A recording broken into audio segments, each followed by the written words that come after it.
নমস্কার বন্ধুরা, কেমন আছেন সবাই? আশা করছি সবাই ভালো আছেন। আমি আমিও ভালো আছি। তো বন্ধুরা, স্বাগত জানাচ্ছি আরও কিচেনে। আজকে আমাদের নিরামিষ রান্নায়, আজকে বৃহস্পতিবার। দেখুন, আজকে আমি এই সবজি রান্না করে দেখাবো। তার জন্য নিয়েছি আমি কিছু কচুরমুখী, নিয়েছি দুটো কাঁকরোল, তিনটা পটল, দুটো শাকরপালা, একটা আলু। এগুলো আমি আগে পুকুর থেকে সুন্দর করে ধুয়ে নিয়ে এসেছি। এখন এগুলো কেটে নেব। আর এর জন্য মশলা নিয়েছি কালো সরিষা, হলুদ সরিষা, সামান্য লবণ, হলুদ, আর নিয়েছি জিরা, এদিকে নিয়েছি আদা আর কাঁচা লঙ্কা। সবগুলো একসাথে আমি সুন্দর করে শিলপাটায় বেটে নেব। তো আমাদের তরকারিগুলো আগে আমি বানিয়ে নিচ্ছি। তো যেহেতু একা ভিজে নিচ্ছি, এজন্য কাটা দেখাতে পারছি না, তো আপনারা আমার সাথে থাকুন। এদিকে আমি চাল দিয়ে রেখেছি হাঁড়িতে। এখন আমি চুলাটা অন করে দিচ্ছি। ভাত হতে হতে আমি এগুলো গুছিয়ে নিয়ে আসছি। তারপরে আমার সাথেই থাকুন বন্ধুরা। তো বন্ধুরা, তরকারিগুলো তো সব আমি এই যে সুন্দর করে কেটে পরিষ্কার করে ধুয়েও নিয়েছি। এই যে এই পাশে পটল, এই পাশে কাঁকরোল, এই যে কচুরমুখী, শাকরপালা আর আলু। এগুলো দিয়ে আমি একদম এই যে চেনা পরিচিত মশলা দিয়ে অসাধারণ স্বাদে একটা সবজি রান্না করে দেখাবো। তো চলুন, এখন এগুলো আমি শিলপাটায় বেটে নিয়ে আসি। তো চলে আসলাম বন্ধুরা, এখন আমি বেটে নেব। শিলপাটা নিয়ে আমি বসে গেলাম। তো বন্ধুরা, আপনারা যদি কেউ মিক্সিতে করেন এগুলো, সেখানে একটু সরিষার তেল অ্যাড করে দেবেন। আর শিলপাটায় বাটতে গেলে সরিষার তেলটা দিলে কিন্তু একটু বাটতে সমস্যা হয়। এই জন্য আমি বেটে নিয়ে পরে একটু সরিষার তেল দিয়ে দেবো এখানে। তো আমি কাঁচা লঙ্কা নিয়ে নিলাম যতগুলো আমার লাগবে, যেহেতু সবজি লঙ্কাটা একটু কম হলে বেশি ভালো হবে। এগুলোই নিয়ে নিলাম। এখন এগুলো আমি বেটে নেব। দিয়ে দিচ্ছি একটু জল। আর যেহেতু একা বাটছি, ভিডিও নিচে একা, এই জন্য কিন্তু বাটার দেখাতে পারছি না। তো সাথে থাকুন। তো মশলাটা তো আমি মোটামুটি ভালো করে বেটে নিলাম। এখন নিয়ে নিয়েছি কিছু চীনাবাদাম, একসাথে পেস্ট করে নেব। আর খোসা সহ নিয়েছি কিন্তু বন্ধুরা, আমি বেটে নিয়েছি এখন। তো বন্ধুরা, মশলাটাতে যে সুন্দর করে বেটে আমি তুলে নিলাম। তো চলুন এখন রান্নার কাছে ফিরে বন্ধুরা। মশলাতে যে বেটে নিয়ে চলে আসলাম, আর তরকারিও তো আগে একটু গুছানো হয়ে গেল। এখন মশলার ভিতর আমি একটু সরিষার তেল দিয়ে সুন্দর করে আবার একসাথে মিক্সড করে নেব। তো বন্ধুরা, এই মশলাটা বেটে নেওয়ার সময় কিন্তু আপনারা তেলটা অ্যাড করে দিতে পারেন, তাহলে কিন্তু বেশি ভালো হবে। আর আমি যেহেতু শিলপাটায় বেটে নিয়েছি, ওতে একটু সমস্যা হয় তেল দিয়ে বাটতে গেলে, এই কারণে কিন্তু এখন দিয়ে নিচ্ছি। আর মিক্সিতে করে নিলে আপনারা সেখানে দিয়ে দিতে পারেন। প্যান করে দিলাম, কড়াইতে দিয়ে দিচ্ছি তেল।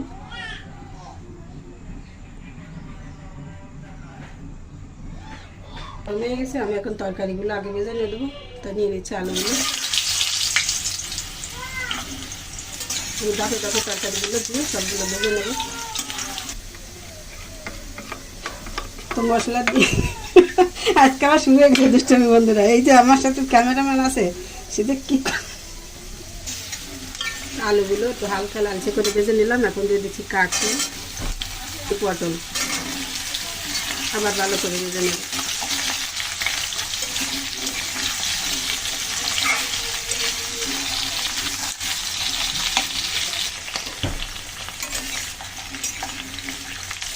তরকারিগুলো হালকা কষিয়ে নিলাম। এখন দিয়ে দিচ্ছি কচুরমুখী।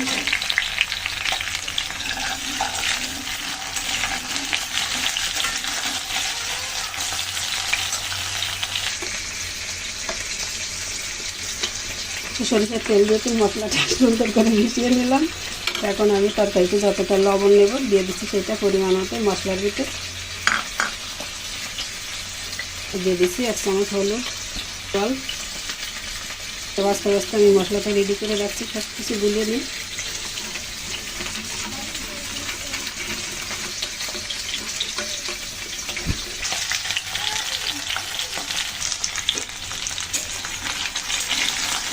এখন দিয়ে দিচ্ছি কাঁচকলাগুলো।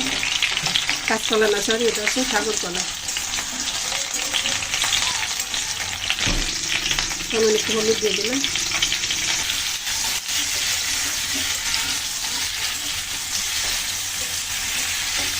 আবার একটু তরকারিটা ভালো করে কষিয়ে নিচ্ছি। তো তরকারিগুলো সুন্দর করে কষিয়ে নিলাম। এখন আমি তুলে নেব। সুন্দর করে কষিয়ে নিলাম। এখন এই তেলের ভিতরে আর সামান্য একটু তেল দিয়ে দিচ্ছি। আস্তে একটু কমিয়ে নিলাম চুলার। তো তখন ফোড়নে দিয়ে দিচ্ছি একটা শুকনো লঙ্কা আর সামান্য দিয়ে দিচ্ছি পাঁচ ফোড়ন দিয়ে গুলে রাখা মশলাটা দিয়ে দিচ্ছি।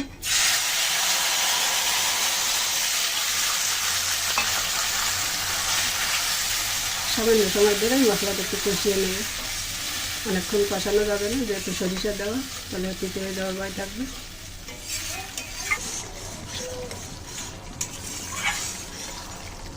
তো মশলাটা অল্প একটু সময় ধরে কষিয়ে নিলাম, সামান্য তেল উপরে উঠে এসেছে। এখন আমি দিয়ে দিচ্ছি ভেজে রাখা সব তরকারিগুলো।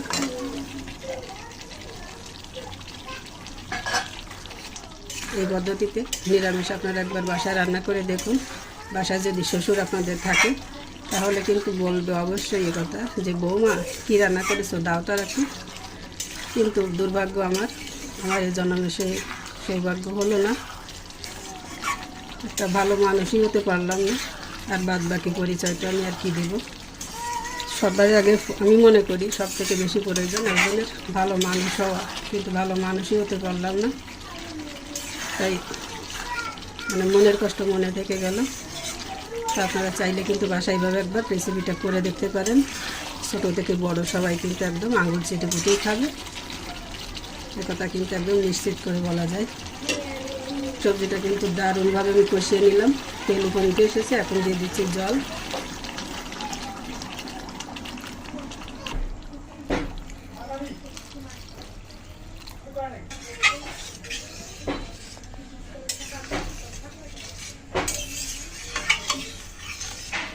তরকারিতে খুব সুন্দর জাল এসে গেছে, আমি এখন ঢাকা দিয়ে দিচ্ছি,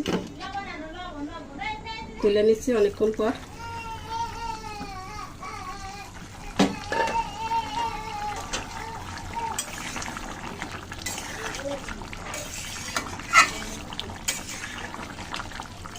তো বন্ধুরা রান্না কিন্তু আমার হয়ে গেছে কমপ্লিট। দেখুন সবজিগুলো কত সুন্দর গলে গেছে, আলু তো এমনি গলে যাচ্ছে আগে থেকেই দেখুন। আর এই যে কচুরমুখী আমি দেখিয়ে দিচ্ছি, দেখুন সব তরকারি কিন্তু সফট হয়ে গেছে। এখন আমি অল্প সময়ের জন্য একটু ঢাকা দিয়ে রেখে দেবো, যেহেতু আরও একটু সফট হয়ে যাবে, খেতে কিন্তু আরও সুস্বাদু লাগবে। একটু ঢাকা দিয়ে রেখে দিচ্ছি।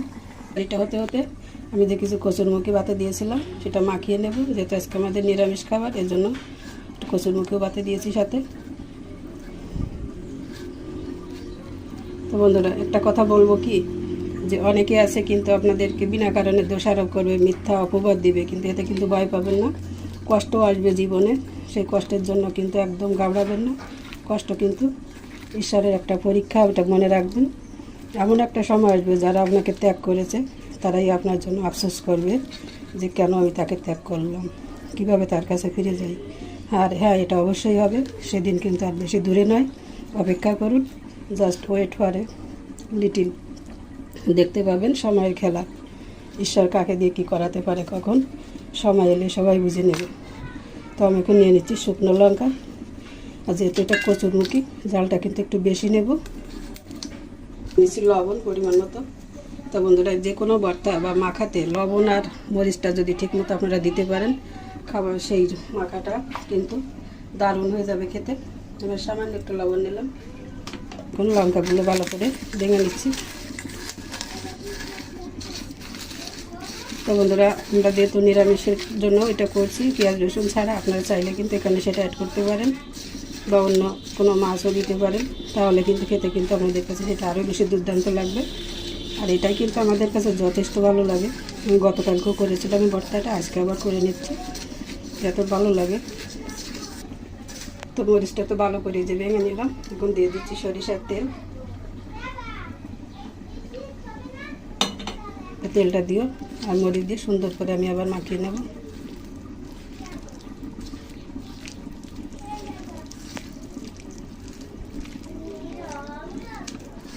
তো বন্ধুরা সময় রাতে ছেড়ে দিন সব কিছু।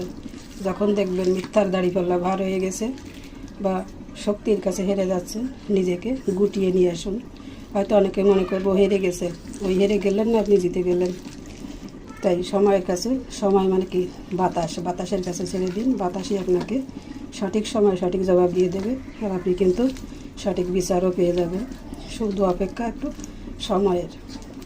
তাই বলবো, কষ্ট এলে কষ্টকে ভয় পাবেন না, কষ্টকে জয় করুন। ঈশ্বরকে স্মরণে রাখুন, দেখবেন সব কিছু আবার আগের মতোই ঠিক হয়ে যাবে।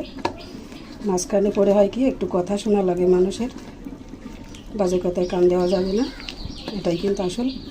তো কথা বলে বলে কিন্তু কথাটা মানে মাখাটাও সেরে নিলাম, ওদিকে আমার রান্নাটাও কিন্তু হয়ে যাচ্ছে। আমি এখন নামিয়ে নেব। তখন আমি ঢাকনাটা তুলে এনেছি, দেখি রান্নার কী অবস্থা।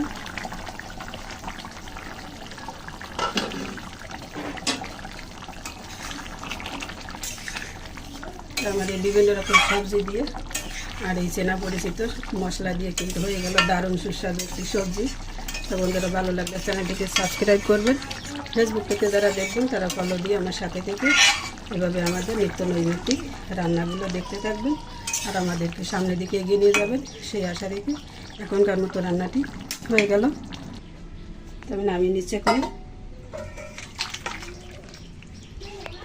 তো বন্ধুরা, চমৎকার স্বাদের এই সবজি রান্না কিন্তু হয়ে গেল। আর আমি কিন্তু তরকারিতে একটু জল রেখেছি, যে কথাটা আমি আপনাদেরকে বলি যে আমার লক্ষ্মী মামনি আছে, ও কিন্তু জল ছাড়া একটু খেতে পারে না, এর জন্য আমার জল রাখতে হয়। আর আপনারা যদি করেন নিশ্চয়ই একটু মাখা মাখা করে নেবেন, তাহলে দেখবেন আরও সুস্বাদু হবে খেতে। তো সেই সাথে দেখিয়ে দিচ্ছি যে কসুরমুখী মাখাটা আবারও। তো এটাই ছিল আমাদের আজকের রান্না। আর দুধ যদি আসে দুপুরবেলা দুধটা জাল হবে। তো বন্ধুরা, সবাই ভালো থাকুন, সুস্থ থাকুন আর আমাদের চ্যানেলের সাথে থেকে আমাদেরকে চ্যানেলটিকে সামনের দিকে এগিয়ে যেতে সাহায্য করুন। এভাবেই সবাইকে অসংখ্য ধন্যবাদ ও নমস্কার জানিয়ে আজকের মতো এখানে রেখে দিচ্ছি।